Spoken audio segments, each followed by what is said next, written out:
Pra linda në një familje ortodokse dhe nga të dy krahët, si të babait edhe të nënës, ishin besimtarë të mirëfillt. Edhe qëse ne njohëm fëminin, ata na flisin për Zotin, vazhdimisht na edukojnë me frymën e Zotit. Tar nga dalë duke u rritur dhe në kohën kur ishim adolescent, ata na merrin sidomos nëna, se është një detyrë e veçantë e nënës që kujdeset për fëmijët. Edhe po thoj se çdo javë ose 2 herë në javë të vinjim te kjo kishë bekuar që është kisha Shën Harallamit. Atëherë ishte një faltore siç është edhe sot. Dhe ndizim qiri, i dëgjonja që luteshin, i luteshin shenjtit, i luteshin Shën Maris. Edhe ne këto i regjistrojmë në mendje, i fusim në zemrën tonë, edhe dal nga dal besimi jon filloi të hidhte rrënjë dhe të jepte fruta. Dhe duke u rritur dhe duke ndjekur, si të themi, porosit të kishës, kuptohet që ishte në këto fshatat e thella, nuk është edhe se ishte në një nivel shumë i lartë teologjik, por besimi jonë është besimi thjesht. Mjafton që të besosh te Zoti, ta ndjekësh në praktikë atë, dhe të zbatosh porosit e tij, urdhësat e tij, atëherë themi se je në rrugë të mbar. Pastaj jeta vazhdon. Kolone patundësh me kishës o Harallam, Kandili bashu e shëmi të rëbotës o shenjt, u shfaqe blod me lavdit, dritëmi të rëdhenë, me dëshmim dhe me bojtje, shove dhe paganizmin, e malkuar dhe terët, pra lutu pra në Zotin. Tregimet e gjyshërve tanë, atyre më të vjetërve që ishin, që unë i kam njohur, tregojnë që përpara 100 ca vjet, këtu ka qenë pyll. Gjithë kjo zonë ka qenë këneta dhe pyje. Dhe në këtë fshat Dollënj ka qenë një njeri i devotshëm, ti themi një psalt, që ishte për kishën e Poros, sepse këtu ishte një faltore e Shën Harallamit, por ishte edhe kisha e Poros, ku të gjithë mlidheshin besimtarë të gjithë myzeqes këtu, myzeqe e Vlorës, dhe që merrin kungatën, luteshin edhe kryenjën të gjitha misteret e shenjta. Ati ju çfajt në ëndër, ti themi, ose në një lloj vegimi, siç e tregojnë, që do të shkosh në filan vend. Te ky vend këtu. Edhe atje do të gjesh 4 pemë dhe do të gjesh një rrap të madh. Dihet që zona ka qenë me rrep, me vidha, bilet e vidhat janë dëshmi. Ja ku i kemi sa të fuqishëm janë vidhat që kanë qenë plot. Do të gjesh edhe një vidh të madh, do të gjesh edhe një plep, do të gjesh edhe një pemë tjetër, edhe do të shikosh që vidhi me rrapin kanë kryqëzuar, është një kryq atje. Edhe atje, tek ai kryq, do të ndërtohet kishën time.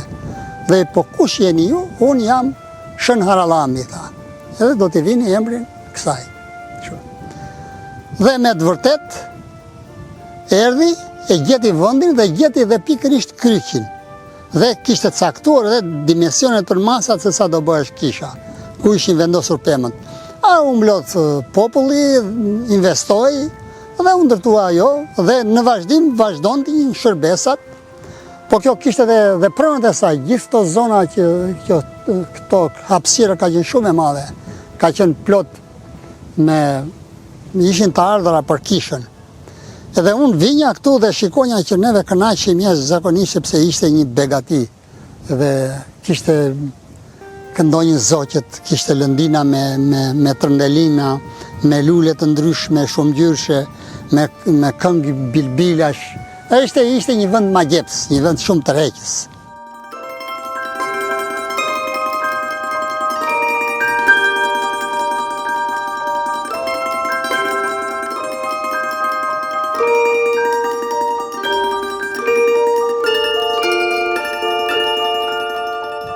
Se të gjitha kishat e tjera dhe kjo kish u shkatërrua edhe u bëj të themi, vënd ku vinjin baktit.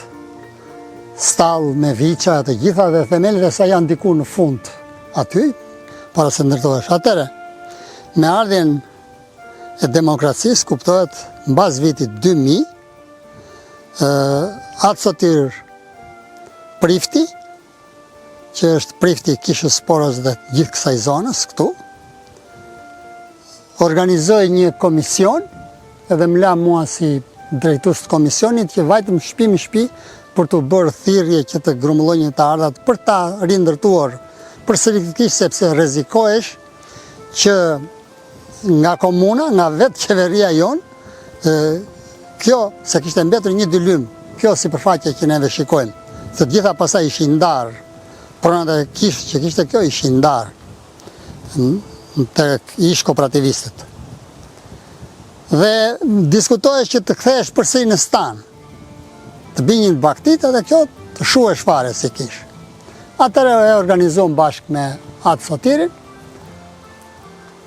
vajtëm filluam me fshatin e Dëllënjës, shtëpi më shtëpi, pastaj vazhduam me të Zhukës, pastaj vazhduam me të Delisufit, pastaj dhe mendima të tjera nga biznesmen që nga Durrësi, si Dimitra Toqi, që na ka ndihmuar mjaft, ka dhënë investimin më kryesor të kësaj kishës, pastaj ka ndihmuar dhe vetë mitropoliti i shenjtë Hirsi Ignati, që dha dhe ai një pjesë, por kontributi është i gjithë besimtarëve. Dhe u ndërtua, ju pre asaj rrugës së keqe që dhe mbeti kisha që është edhe sot, pra prona e vetë besimtarëve. Dhe është diçka e bukur, sepse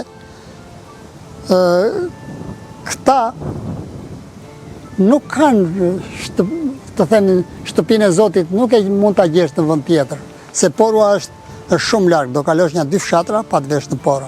Pra, për fshatin këtu Dëllënj, shumë e rëndësishme kjo kishë, vinë të djelavet, luten, ndezikiri, bëjnë shërbime të tjera, dhe, si që shikoni, kjo mori jetë. Ka puna akoma dhe për mirëmbajtje, për rregullimet të tjera, jo kangjella të tjera, por nga dalë shpresoj se mendimin e Zotit do bëhen. Kjo është sa për histori.